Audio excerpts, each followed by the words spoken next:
अल्हम्दुलिल्लाह अल्हम्दुलिल्लाह नहमदुहु व नस्तईनुहु व नस्तगफिरुहु व नु'मिनु बिही व नतवक्कलु अलैहि व नऊज़ु बिल्लाहि मिन शुरुरि अनफुसिना व मिन सय्यिआति अअमालिना मय यहदिहिल्लाहु फला मुदिल्ल लहु व मय युद्लिलहु फला हादिय लहु व अशहदु अन ला इलाहा इल्लल्लाहु वहदहु ला शरीका लहु वअशहदु अन्ना मुहम्मदन अब्दुहु व रसूलुहु अम्मा बाद फ़इन्न खैरल हदीसि किताबुल्लाह व खैरल हदी हदी मुहम्मद सल्लल्लाहु तआला अलैहि वसल्लम व शर्रल उमूरि मुहदसातुहा व कुल्लु मुहदसातिन बिदअह व कुल्लु बिदअतिन दलालह व कुल्लु दलालतिन फिन्नार क़ाला नबी सल्लल्लाहु तआला अलैहि वसल्लम फ़रज़ रसूलुल्लाह सल्लल्लाहु अलैहि वसल्लम ज़कातल फ़ित्री साअता मिन तमरिन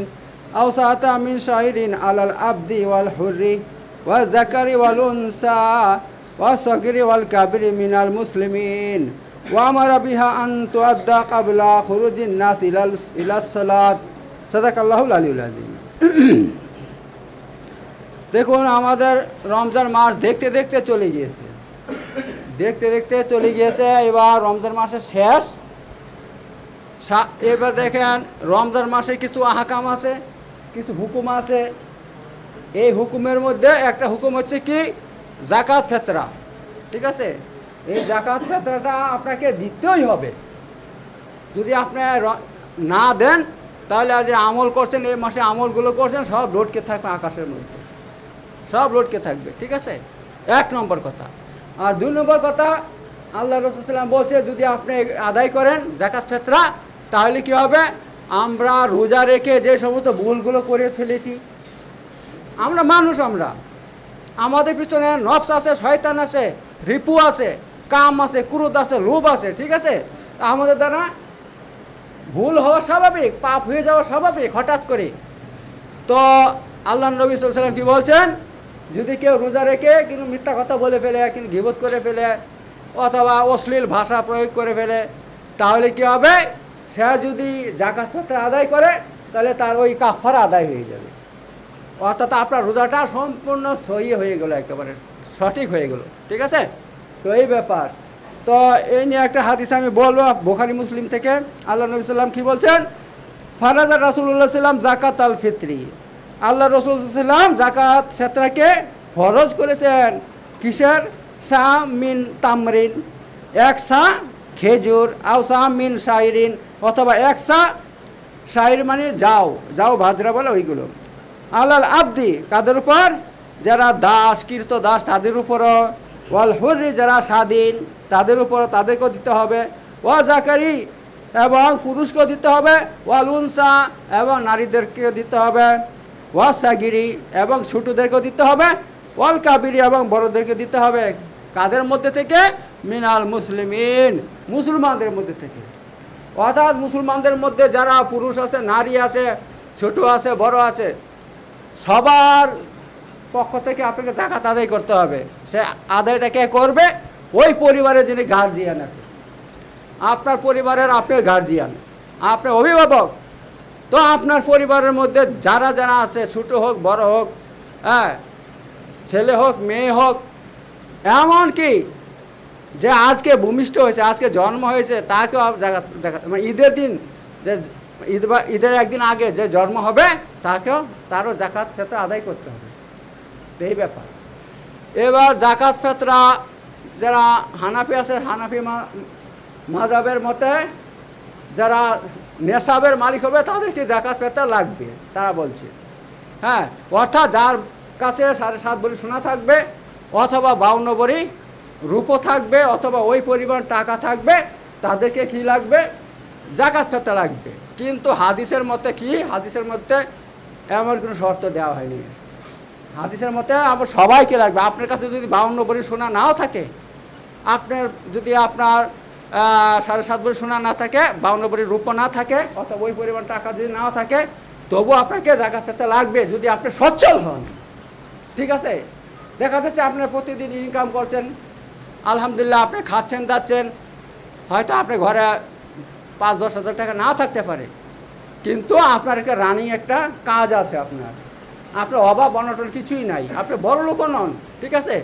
তো আপনাকেও লাগবে, আপনাকেও লাগবে এটা নিয়ে। তো এই ব্যাপার, এটা কিসের জন্য, এটা কিসের জন্য জাকাত ফেতরা দিতে হয়? আল্লাহ নবী সাল্লাম দুটো তো কারণ বলে দিয়েছেন, একটা কারণ তো বলে দিয়েছেন যে তোমাদের রোজার মধ্যে ত্রুটি থাকলে সেটা কী হয়ে যাবে, পূরণ হয়ে যাবে। আর 2 নম্বর কারণ কি? 2 নম্বর কারণ হচ্ছে এটা যারা আপনার মিসকিন আছে, গরিব আছে, তাদের জন্য এটা খাদ্য, খাবার এটা। অর্থাৎ ঈদের দিন একটা আনন্দের দিন। এই দিন কারা আনন্দ উপভোগ করে? যাদের কাছে টাকা পয়সা আছে, গরিব অর্থাৎ বড়লোক মানুষ, যারা মধ্যবিত্ত। এবং আপনি বড়লোক, আপনার মধ্যবিত্ত, আপনারা আনন্দ করবেন। আর আপনার সমাজের মধ্যে যে গরিবগুলো বাস করছে, তারা কি আনন্দ করবে না? তাদেরকে মন চায় না আনন্দ করতে ঈদের দিন? তাদেরও মন চায়। এই জন্য আপনার আনন্দের সঙ্গে সঙ্গে তারাও যা ঈদের আনন্দের শরিক হতে পারে। যারা গরিব আছে, মিসকিন আছে, তারাও যাতে এই ঈদের আনন্দে শরিক হতে পারে, এই জন্য আল্লাহ তাআলা বা রাসূল সাল্লাল্লাহু আলাইহি ওয়াসাল্লাম আপনাদের উপরে এটা কী করে দিয়েছেন, এটা ফরজ করেছেন যে জাকাত ফেতরা এ ফরজ। অতএব এই জাকাত ফেতরা আমাদেরকে কী করতে হবে? ঈদের দিন নামাজে ঈদগাহে যাওয়ার আগে এটা আদায় করতে হবে, ঠিক আছে? ঈদগাহে যাওয়ার আগে আদায় যদি করি তবে সেটা জাকাত ফেতরা বলে গণ্য হবে। আর যদি আমি ঈদের নামাজ পড়ে এসে এটা আদায় করি, তাহলে এটা এরকম সাধারণ দান খয়রাত হয়ে যাবে, সাধারণ দান খয়রাত হয়ে যাবে। আপনার তাহলে জাকাত ফেতরা আদায় হইল না, তার গুনাহ চেপে থাকবে আপনার উপর। এবং এই জাকাত ফেতরা আদায় করলে যেই একটা আল্লাহর কাছে একটা আপনার একটা মর্যাদা থাকে, সেই মর্যাদা থেকে আপনি বঞ্চিত হবেন, সেই মর্যাদা আপনি পাবেন না। এই জন্য আমরা কি করব? ঈদের মাঠে যাওয়ার আগেই জাকাত ফেতরা আদায় করে দেব। এবার একটা মানুষের মোটামুটি 3 কেজি চাল হবে, হ্যাঁ, যাও 3 কেজির মতন চাল। এবার দেখেন আপনার বাড়িতে কয়টা লোক আছে, সেরকমভাবে এবার সেটাকে করেন, গুণ করেন, তাহলে হয়ে যাবে। এই ব্যাপার। তো এই কথা আল্লাহ নবী সাল্লাল্লাহু আলাইহি ওয়াসাল্লাম এখানে বলছেন। এটা কোথাকার হাদিস? এটা বুখারী হাদিস, হাদিস নম্বর 1503। এটা মুসলিম শরীফে হাদিস আছে, হাদিসটা হাদিস নম্বর 984 নম্বর হাদিস। আবার হযরত আবু সাঈদ খুদরি বলছেন, কি বলছেন? কুন্না নুখরিজু যাকাতাল ফিতরি সাম মিন তুআম আও সাম মিন শাইর আও সাম মিন তামার আও সাম মিন আকিত আও সাম মিন জাবিব। তিনি বলছেন আমরা রাসূলুল্লাহ সাল্লাল্লাহু আলাইহি ওয়াসাল্লামের যুগে জাকাত ফেতরা বের করতাম খাদ্য বস্তু দিয়ে, খাদ্য বস্তু দিয়ে, মিন তুআম মানে খাদ্য বস্তু দিয়ে। আর সেটা কতটুকু পরিমাণ? আও সাম মিন শাইর, 1 সা যাও, আও সাম মিন তামার অথবা 1 সা খেজুর, আও সাম মিন আকিত অথবা 1 সা আপনার পনির, আও সাম মিন জাবিব অথবা 1 সা আপনার কিশমিশ, এই দিয়ে। এবার সা কাকে বলা হয়? সা বলা হয় আপনি যখন দোয়া করেন, দুই হাতকে এমন করে দোয়া করেন, তো এরকমভাবে 4বার হাতে এবার তুললেন, চাল তুললেন, আপনি যেটা জাকাত দেবেন সেই জিনিসটা এইভাবে 4বার তুলবেন, এখন রাখলেন 4বার, তাকে 1 সা বলা হয়, তাকে 1 সা বলা হয়। তো এই ব্যাপার। এটা বুখারী হাদিস নম্বর কত? 1506 নম্বর। মুসলিমের মধ্যে আছে 985 নম্বর হাদিসের মধ্যে। আচ্ছা, এবার অন্য জায়গায় আবু সাঈদ খুদরি বলছেন, কি বলছেন? কুন্না নাখরুজু ফি আহাদি রাসূলুল্লাহ সাল্লাল্লাহু আলাইহি ওয়াসাল্লাম ইয়াউমাল ফিতরি সাম মিন তুআম ওয়া কানা তুআমুনা শাইর ওয়া জাবিব ওয়া আকিত ওয়া তামার। তিনি বলছেন যে রাসূল সাল্লাল্লাহু আলাইহি ওয়াসাল্লামের যুগে আমরা জাকাত ফেতরা বের করতাম খাদ্য বস্তু দিয়ে। আর আমাদের ওয়া কানা তুআমুনা, আর আমাদের খাদ্য বস্তু কি ছিল তখন? আর শাইর যাও ছিল, ওয়া জাবিব কিশমিশ ছিল, ওয়া আকিত পনির ছিল, ওয়া তামার খেজুর ছিল। অর্থাৎ এখান থেকে এটা বলতে চাচ্ছেন আল্লাহ নবী সাল্লাল্লাহু আলাইহি ওয়াসাল্লাম বা সাহাবারা, যে আপনার যে জাকাত ফেতরা যেটা আমরা দিব, সেটা টাকা দিয়ে দিলে হবে না, ওইটা একমাত্র খাদ্য বস্তু দিয়ে দিতে হবে। এবার খাদ্য বস্তু দেখেন এক জায়গায় এক রকমের খাদ্য বস্তু আছে। সৌদি আরবে তখন কী ছিল? সৌদি আরবের খাদ্য ছিল খেজুর ছিল, কিশমিশ ছিল, পনির ছিল। পনির মানে কি? দুধ থেকে যে ছানা তৈরি হয় ওইগুলো। আর কি ছিল? হ্যাঁ, আর কি ছিল, হ্যাঁ আর ছিল আপনার খেজুর, খেজুর ছিল, হ্যাঁ ইত্যাদি ছিল, আর কিশমিশ ছিল। তো তখন ওইখানকার খাবার এসব ছিল, কিন্তু আমাদের এলাকাতে এসব খাবার নাই। এসব খাবার আছে, আমরা কি খাই, চাল খাই, গম খাই। তো আমরা গম দিয়েও দিতে পারি, চাল দিয়েও দিতে পারি, ঠিক আছে। তো আমরা এক সা চাল মানে 3 কেজির মতন হবে, 3 কেজির মতন হবে। তো আমরা কি করব, এইভাবে দিব।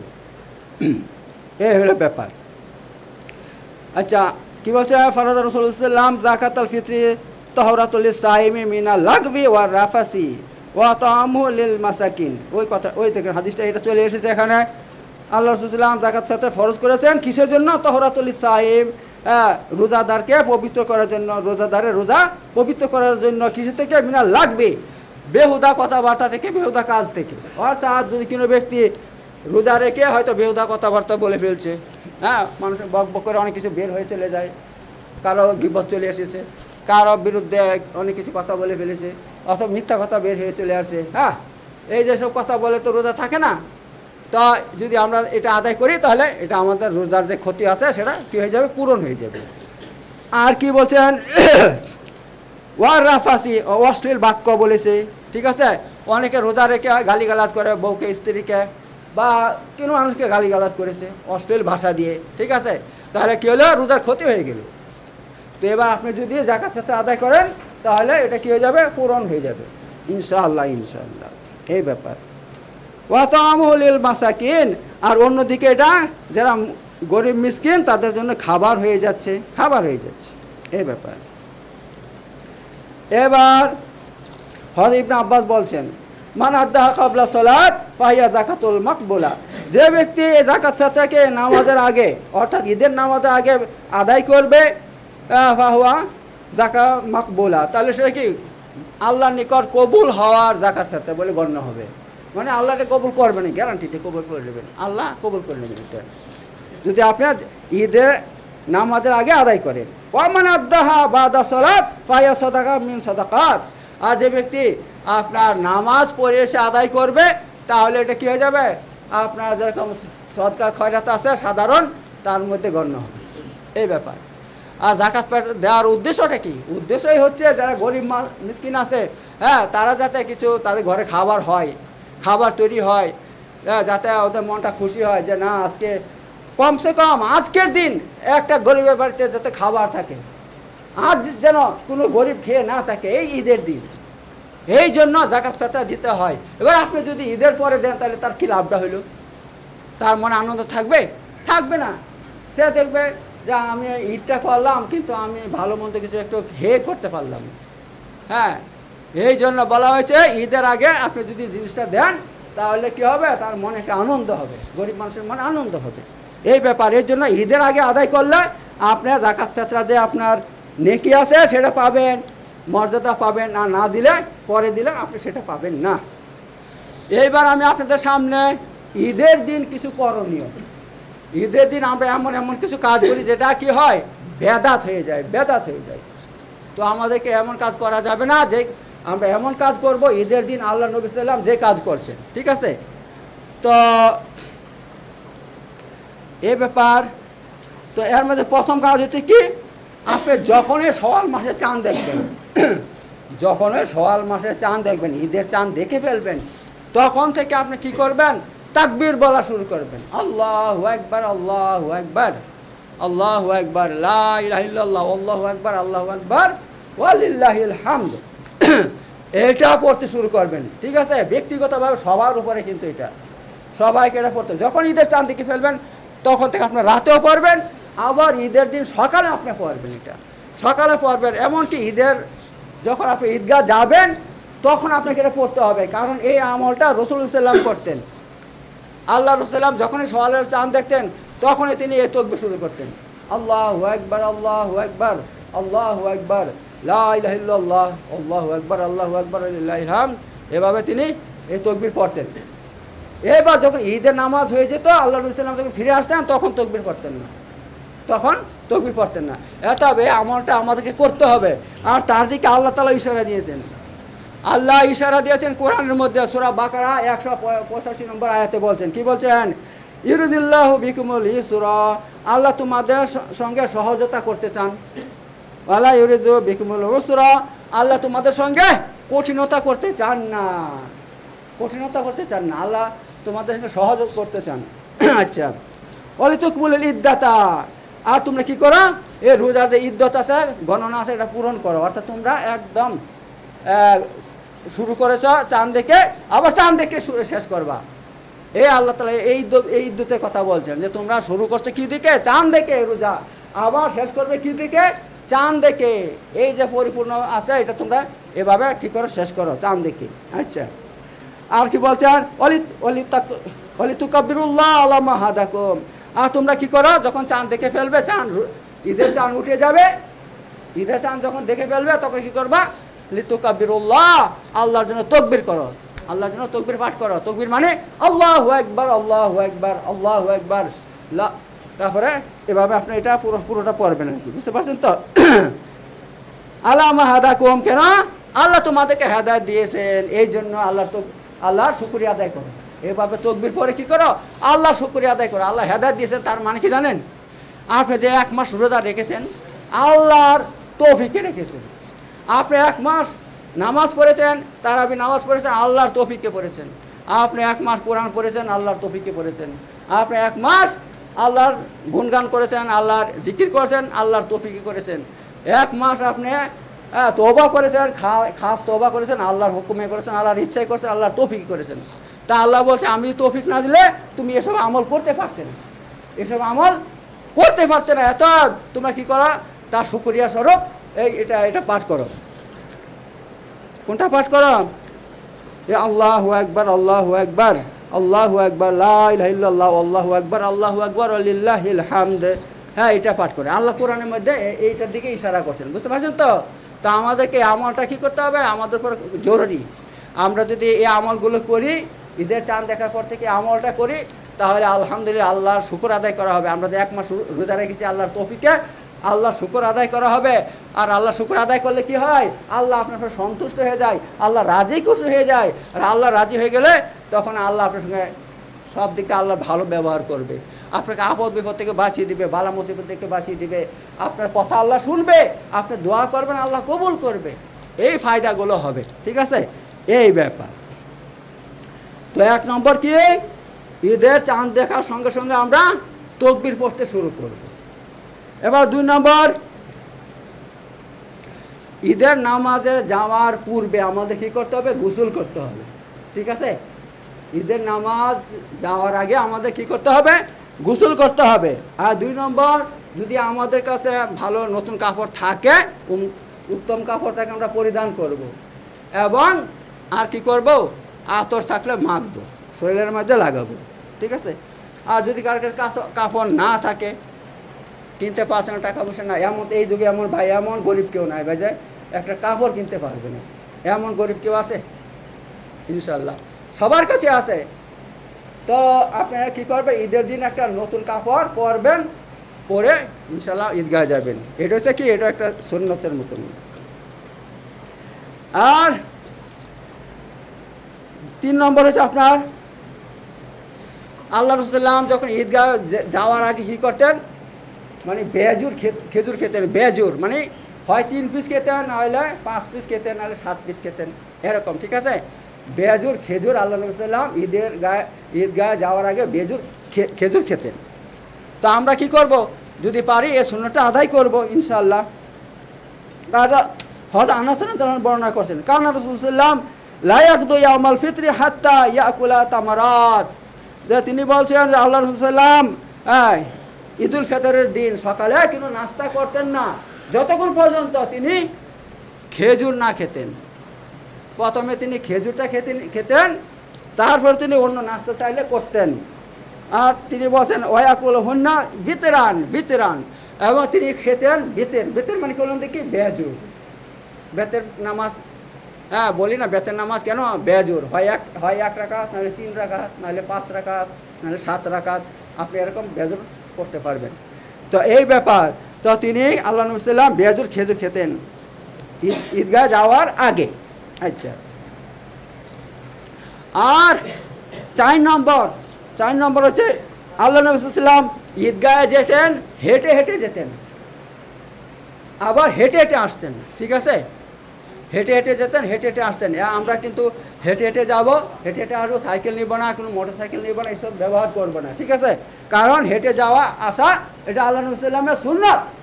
আমাদের অনেক টাকা আছে, আমাদের কাছে গাড়ি আছে, বাড়ি আছে, সব কিছু আছে, কিন্তু না ভাই, ঈদের দিন আমরা নবীর সুন্নাত পালন করবো, আমরা হেঁটে হেঁটে যাবো ইনশাআল্লাহ। ঠিক আছে, এই ব্যাপার। কারণ হযরত উমর রাদিয়াল্লাহু আনহু এবং হযরত সাদ বয়ান করছেন, কি বয়ান করছেন? কানা রাসূলুল্লাহ সাল্লাল্লাহু আলাইহি ওয়াসাল্লাম ইয়াখরুজু ইলাল ঈদ মাশিয়ান ওয়া ইয়ারজিউ মাশিয়ান। অর্থাৎ রাসূলুল্লাহ সাল্লাল্লাহু আলাইহি ওয়াসাল্লাম ঈদগাহে যেতেন, হ্যাঁ, হেঁটে, ওয়া ইয়ারজিউ মাশিয়ান, আর ফিরে আসতেন হেঁটে হেঁটে। এই ব্যাপার। এবার আপনার 5 নম্বর সুন্নত হচ্ছে কি? 5 নম্বর সুন্নত হচ্ছে আমরা যখন ঈদগাহে যাব, আমাদের পরিবারের সবাইকে সঙ্গে করে নিয়ে যাব, সবাইকে সঙ্গে করে নিয়ে যাব। কারণ আল্লাহ রাসূল সাল্লাল্লাহু আলাইহি ওয়াসাল্লাম ঈদের দিন ওই মদিনাতে যত মহিলা ছিল সবাইকে হুকুম দিতেন, এই তোমরা চলো ঈদগাহে চলো, সবাইকে হুকুম দিয়েছেন, সবাই যেতেন।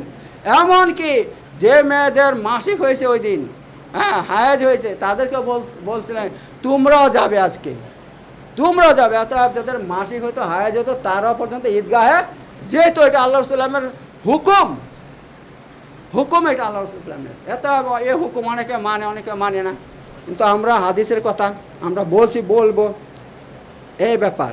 ঠিক আছে। আর 6 নম্বর হচ্ছে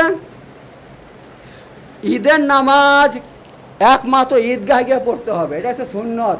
ঠিক আছে, ঈদের নামাজ কোথায় পড়বো? ঈদগাহে গিয়ে পড়তে হবে। ঈদের নামাজ যদি আপনি অকারণে, কোনো কারণ নাই, তবে যদি আপনি ঈদগাহ বাদ দিয়ে মসজিদে পড়েন, তাহলে কী হয়ে যাবে? বেদাত হয়ে যাবে। আল্লাহ নবী সাল্লাল্লাহু আলাইহি ওয়াসাল্লাম কোন ঈদের নামাজ মসজিদে পড়েন নাই, সমস্ত ঈদের নামাজ ঈদগাহে গিয়ে পড়েছেন। এত ঈদের দিন যদি পানি হয়ে যায়, হ্যাঁ, ঈদের দিন পানি হয়ে গেছে, ঈদগাহ মানে পানি হয়ে গেছে, সেখানে বসার জায়গা নাই, অসুবিধা, তাহলে আপনি মসজিদ ব্যবহার করতে পারবেন, তাছাড়া আপনি মসজিদের মধ্যে ঈদের নামাজ পড়তে পারবেন না। এই হলো ব্যাপার। আর আপনি যখন ঈদগাহের দিকে যাবেন, রওনা হবেন, তখন তাকবীর পড়তে পড়তে যাবেন, আল্লাহু আকবার, আল্লাহু আকবার, আল্লাহু আকবার, লা ইলাহা ইল্লাল্লাহ, আল্লাহু আকবার, আল্লাহু আকবার, ওয়ালিল্লাহিল হামদ, এগুলো পড়বেন। ঠিক আছে। আর 8 নম্বর, ঈদের নামাজের আগে এবং ঈদের নামাজের পরে কোনো নামাজ নাই। ঠিক আছে, কোনো নফল নামাজ নাই, অন্য কোনো নামাজ পড়া যাবে না। কারণ হচ্ছে এই দেখেন হাদিসের মধ্যে বলে দিয়েছে, আন্না নবী সাল্লাল্লাহু আলাইহি ওয়াসাল্লাম খারাজা ইয়াউমাল ফিতর ফাসাল্লা রাকাতাইন লাম ইউসাল্লি ক্বাবলাহা ওয়ালা বাদাহা। হযরত ইবনে আব্বাস বলছেন যে রাসূল সাল্লাল্লাহু আলাইহি ওয়াসাল্লাম কি করতেন? ঈদের দিন যখন তিনি বের হইতেন ঈদগাহের দিকে, তো সেখানে গিয়ে সর্বপ্রথম 2 রাকাত নামাজ পড়তেন, ঈদের নামাজ যাকে আমরা বলি, ঈদের নামাজ পড়তেন। আর লাম ইউসাল্লি ক্বাবলাহা ওয়ালা বাদাহা, আর এর আগে এবং পরে কোনো অন্য নামাজ পড়তেন না আল্লাহ নবী সাল্লাল্লাহু আলাইহি ওয়াসাল্লাম। ঠিক আছে। তো আমি কিন্তু দেখি অনেক গ্রামে আমি দেখতে পাই যে ঈদের দিন সকালবেলাতে সবাই আপনার ভালো কাপড় পরছে, নতুন নতুন কাপড় পরছে, হ্যাঁ, আর হাতের মধ্যে একটা টালাই নিচ্ছে, মুসল্লা নিচ্ছে, নিয়ে কী করছে, সব মসজিদে ঢুকছে ভাই, আর সব নামাজ পড়তে লেগেছে, 2 রাকাত করে নামাজ পড়তে যাচ্ছে। আর ভাই তুমি এই পদ্ধতি কোথায় পেয়েছো? তুমি এই পদ্ধতি, হ্যাঁ, এটা বেদাত, এটা একদম বেদাত, একদম কখনো চলবে না এরকম। তুমি নিজের থেকে একটা ইসলাম আবিষ্কার করবে নিজের পক্ষ থেকে, হ্যাঁ। এবার আমি জিজ্ঞাসা করছি, ভাই তুমি কিসের নামাজটা পড়ছো? বলছে ভাই সকাল নামাজটা পড়ি নাই তো, তাই কাজা পড়ছি। তো তুমি কাজা পড়ছো, ঈদের দিনও তোমার তৌফিক হয় না যে সকালে উঠবো, উঠে আমি ফজরের নামাজটা জামাতে পড়বো? সারা জীবন তুমি 1 বছর তুমি নামাজ পড়ো না, ঈদের দিনও তুমি এরকম নামাজ ছেড়ে দিচ্ছ, তুমি কেমন মুসলমান? তুমি যারা নামাজ ছেড়ে দেবে, ঈদের দিনও নামাজটা ছেড়ে দেবে, তারা কী ধরনের মুসলমান একটু দেখে না, হ্যাঁ। কারণ নামাজ এমন একটা জিনিস, আউয়ালু মা ইউহাসাবু বিহি ইয়াউমাল কিয়ামাতিস সালাহ, কিয়ামতের দিন আল্লাহ তাবারক তাআলা সর্বপ্রথম নামাজের হিসাব নেবে। যদি আপনার নামাজের হিসাব ভালোভাবে দিতে পারেন, হ্যাঁ, তাহলে আপনার সব হিসাব হয়ে যাবে। এই দেখেন এখানে বলা হয়েছে আউয়ালু মা ইউহাসাবু বিহিল আবদু ইয়াউমাল কিয়ামাতিস সালাহ ফাইন সালুহাত সালুহা সাইরু আমালিহি। অর্থাৎ যে ব্যক্তির নামাজের হিসাব সঠিকভাবে দিয়ে দিবে তার বাকি সমস্ত আমলা সঠিক হয়ে যাবে, নিজে নিজে সঠিক হয়ে যাবে। আল্লাহ বলে দিবেন, আল্লাহ বলবে ঠিক আছে, এই তুমি নামাজের হিসাবটা ভালো করে দিয়েছো তো, তোমার নামাজটা সব ঠিক হয়ে গেছে, যাও তোমার বাকি যত হিসাব আছে সব আমি এভাবে দিয়ে দিলাম, ঠিক তোমার সেইগুলো আমি কী করে দিলাম, যদিও ঠিক নয় তা আল্লাহ বলে সেগুলো তোমার ঠিক, আল্লাহ বলে সেগুলো তোমার ঠিক। আর যদি নামাজের মধ্যে আটকে যান তাহলে আপনার বাকি সমস্ত আমলে আটকে যেতে হবে, ঠিক আছে, সমস্ত আমলে আটকে যেতে হবে। ইয়ানজুরু ফি সালাতিহি ফাইন সালুহাত ফাকাদ আফলাহা। সর্বপ্রথম আল্লাহ তাআলা মানুষের আমলের দিকে নজর দিবেন। এই দেখেন হাদিসের কথা বলছি আমি। হ্যাঁ, কি করবেন, আল্লাহ তাআলা কিয়ামতের মাঠে বান্দাকে ডাকবেন, একটা বান্দাকে ডেকে নিয়ে আসবে সামনে, এই তোমার তুমি হিসাব দাও, তোমার জীবনের শুরু থেকে শেষ পর্যন্ত তুমি কি কি কাজ করেছো তার সব হিসাব দাও, পুঙ্খানুপুঙ্খানু হিসাব দাও। আল্লাহ হিসাব নেবে। তো সর্বপ্রথমে বলবে তোমার নামাজের হিসাবটা আগে দাও, নামাজের হিসাব দাও, যে তুমি যা 60 বছর 70 বছর বেঁচেছ, 40 বছর বেঁচেছ, 30 বছর বেঁচেছ, অথবা 25 বছর বেঁচেছ, এর মধ্যে নামাজ যে তোমার জীবনে ফরজ করেছি সে নামাজটা তুমি পড়েছো কি পড়োনি। যদি সে পড়ে থাকে জীবনের মধ্যে তাহলে তো আলহামদুলিল্লাহ তার হিসাব হয়ে যাবে, আল্লাহ দেখবে, তার আমল নামা দেখবে। আর আল্লাহকে কিছু দেখার দরকার না, আল্লাহ সবার সব কিছু জেনে যায়, আল্লাহ সবার জেনে যায়। আল্লাহর কাছে কারণ আমল নামা লেখারও দরকার নেই, আল্লাহ সবাই জানে কে কী করছে দুনিয়ার মধ্যে, বুঝতে পারছেন তো। এবার যদি আপনার আমল নামাজ হিসাব ভালো করে দিতে পারেন তাহলে বলা হয়েছে ফাকাদ আফলাহা, সে কামিয়াব হয়ে গেল। ফাকাদ অবশ্যই সে কামিয়াব হয়ে গেল, মানে সে জান্নাতি হয়ে গেল। সে যদি আপনার জীবনের 5 ওয়াক্ত নামাজ পড়ে থাকেন আলহামদুলিল্লাহ আলহামদুলিল্লাহ, এই দেখেন এখানে বলে ফাকাদ আফলাহা, সে কামিয়াব হয়ে গেল, অবশ্যই কামিয়াব হয়ে গেল, সে জান্নাতি হয়ে গেল সে। আচ্ছা, আর কি বলছেন, ওয়াইন ফাসাদাত ফাকাদ খাবা ওয়া খাসিরা। আর যদি সে নামাজের হিসাব দিতে পারলো না, ফাকাদ খাবা, তাহলে সে ক্ষতিগ্রস্ত হয়ে গেল, ওয়া খাসিরা, এবং সে বিশাল একটা দুঃখ কষ্টে পড়ে যাবে, সে বিশাল দুঃখ কষ্টের মধ্যে পড়ে যাবে সে। এত আমরা আলহামদুলিল্লাহ এই রমজান মাসের মধ্যে সবাই নামাজ পড়ছি, কত ভালো লাগছে ভাই। রমজান হয়ে গেলে আপনারা কিন্তু মসজিদ ছেড়ে দিয়ে চলে যাবেন, এটা করবেন না। যেমন রমজানে নামাজ পড়েছেন, ঠিক রমজানের পরও বাকি মাসের মধ্যেও আপনি নামাজ পড়বেন। হ্যাঁ, এইটা আপনি চালু রাখেন, এটা চালু রাখেন, তাহলে ভাই হ্যাঁ কী হবে দেখেন, যে আপনার রমজান মাসে রেখেছেন, নামাজ পড়ছেন, রোজা রেখেছেন, তারপরে যদি কন্টিনিউ চালু রাখেন তাহলে আলহামদুলিল্লাহ আপনার আমল নামার মধ্যে প্রতিদিন 5 ওয়াক্ত নামাজের নেকি ঢুকতে থাকবে। যেমন অ্যাকাউন্টে টাকা ঢোকে, আপনার আমল নামা একটা অ্যাকাউন্ট, আমল নামা কি একটা অ্যাকাউন্ট, একটা তার মধ্যে যে নেকি ঢুকছে, নামাজের নেকি ঢুকছে, ওই টাকার থেকে 1000 গুণ কোটি গুণ বেশি দামি জিনিস নেকি, বুঝতে পারছেন। টাকার জন্য আমরা দুনিয়াতে ছুটি বেড়াই, নামাজ ছেড়ে দিচ্ছি, ইসলাম ছেড়ে দিচ্ছি, কিন্তু নেকি যে কত মূল্যবান সেটা আমরা বুঝতে পারছি না ভাই। তো এত আমরা কি করব, নামাজ রোজা চলে গেল, নামাজ ছাড়বো না ইনশাল্লাহ। আর যদি ছেড়ে দেই তাহলে ভাই সর্বনাশ। তো আরও অনেক রকমের কথা আছে বলার, এখানে আমি শেষ করে দিই, আমার শেষ হয়ে গেছে। সবাই আল্লাহ তাআলা আমাদেরকে ইনশাআল্লাহ এই বছরের মতন আবার যেন আগামী বছর আমরা পাই, রমজান মাস পাই, হ্যাঁ, এবং আবার যাতে এমন রোজা রাখতে পারি, আল্লাহ যেন তৌফিক দান করুক। আর এই রোজার নেকি, সমস্ত নেকি যেন আল্লাহ আমাদের বরবাদ করে না দেয়, ঠিক আছে। আল্লাহ তাআলা আমাদের নেকিগুলো যেভাবে করেছি সেই নেকিগুলো যাতে এভাবে রেখে দেয়, ঠিক আছে, এবং কিয়ামতের দিন আমরা গিয়ে যেন সেই নেকি দেখতে পাই। আল্লাহ আমাকে এভাবে নেকি করার তৌফিক দান করুক। আর নেকি করার সময় আমরা কখনো কাউকে বলাবলি করবো না। একটা কথা বলে দিই, অনেকে বলে হ্যাঁ আজ আমি 20 রাকাত পড়লাম, কেউ বলে আমি 30 রাকাত পড়েছি, ভাই দয়া করে বলাবলি করবে না। যখনই বলবে তখন এই নেকি নষ্ট হয়ে যায়, আল্লাহ তাআলা বলে তুই এটা বলছিস, ওকে শোনাচ্ছিস, তো যা তো ও নেকি ওর কাছে নিবি, কেমন যাকে শোনাচ্ছিস ওর কাছে পুরস্কার নিবি, আমি তোকে দিব না। এই জন্য আমরা আমল করবো, আমলকে লুকিয়ে রাখবো, ঠিক আছে। আমরা যেই কোনো আমল করবো তাহাজ্জুদ পড়ছি, কাউকে বলবো না যে আমি তাহাজ্জুদ পড়ি, আমি তাহাজ্জুদে এত রাকাত পড়ি, আমি এই করি সেই করি তাই করি, কাউকে বলবো না ভাই। কারণ এটা বিশাল বড় একটা নেকি। আপনি জানেন না তাহাজ্জুদ কত বড় সুন্দর জিনিস, কিন্তু এগুলো পড়বো কার জন্য করবো? আল্লাহর জন্য করবো। আল্লাহ তো জানে, আল্লাহ জানে যথেষ্ট, আর কাউকে বলার দরকার নাই। তাহলে সেগুলো আমরা কিয়ামতের দিন সেখানে পাবো। আর যদি বলে দেই তাহলে সেটা নষ্ট হয়ে যাবে। এই জন্য আমরা এই কাজ কখনো করবো না। বারাকাল্লাহু ফিকুল আযীম ওয়া নাফা'না বিযিকরিল হাকীম ইন্নাহু তাআলা জাওয়াদুন কারীমুন মালিকুন বাররুর রাউফুর রাহিম।